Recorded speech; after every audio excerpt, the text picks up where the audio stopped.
अस्सलाम वालेकुम दोस्तों। अभी मैं एक सिस्टम के ऊपर इंस्टॉलेशन करने लगा था, तो उनकी मैंने देखा कि 2 पार्टीशंस बनी हुई हैं। तो जब मैंने सिस्टम के अंदर जाके जब मैनेज में गया, यहाँ पे डिस्क मैनेजमेंट के अंदर आप देखें, तो इन्होंने एक एसएसडी लगवाई है और एक इनकी नॉर्मल हार्ड ड्राइव लगी हुई है।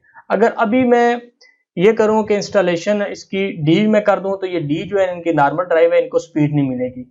और लेकिन अगर आप मैं सी में इसको रख के सारा चला दूंगा, कल जब ये विंडो करेंगे तो सारा कुछ जो है ना इनका ज़ाया हो जाए। इसलिए ज़रूरी होता है कि आपने एसएसडी से अगर आपने सॉफ्टवेयर चलाना है तो उसकी एक पार्टीशन बना लें, क्योंकि ऑलरेडी इसके ऊपर विंडो हुई है।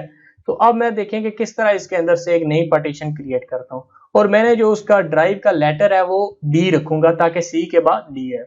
उसके लिए सबसे पहले मैंने क्या करना है कि यहाँ से मैंने इसको चेंज ड्राइव लेटर करना है इसका, और इसको मैंने डी की बजाय ई कर देना है।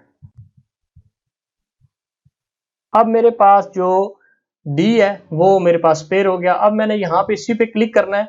आपकी विंडो को, डाटा को किसी किस्म का कोई इशू नहीं है, आपने सिर्फ यहाँ पे इस पे क्लिक करके और यहाँ पे ऑप्शन आ जाएगा श्रिंक का। तो श्रिंक आपने इसको कर देना है वॉल्यूम को।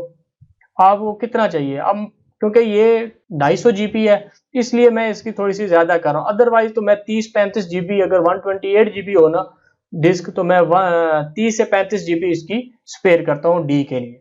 अब ये डिस्क बड़ी है तो इसलिए मैं इसको जो है ना कर रहा हूँ 55 जीबी कर रहा हूँ। तो आपने यहाँ पे 55,000 लिख दीजिएगा। 55,000 लिखेंगे, जो पीछे डिस्क बचेगी वो इतनी बचेगी।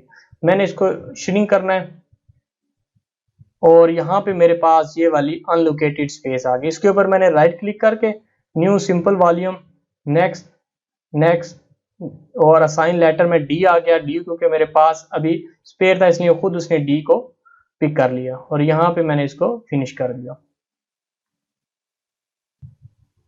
अब ये वाली जो ई ड्राइव है 1000 जीबी की इन्होंने एक ही बनाई हुई है, इसके अंदर भी मैंने इसके 2 पार्टीशन बना देनी है।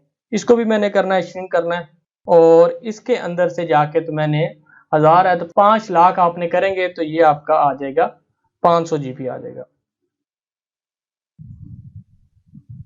इसको भी मैंने फिर इसी तरह न्यू वॉल्यूम किया, सी डी ई तीनों रिजर्व एफ के ऊपर यहाँ पे ये आ गया, और इसी तरह मैंने इसको फिनिश कर दिया।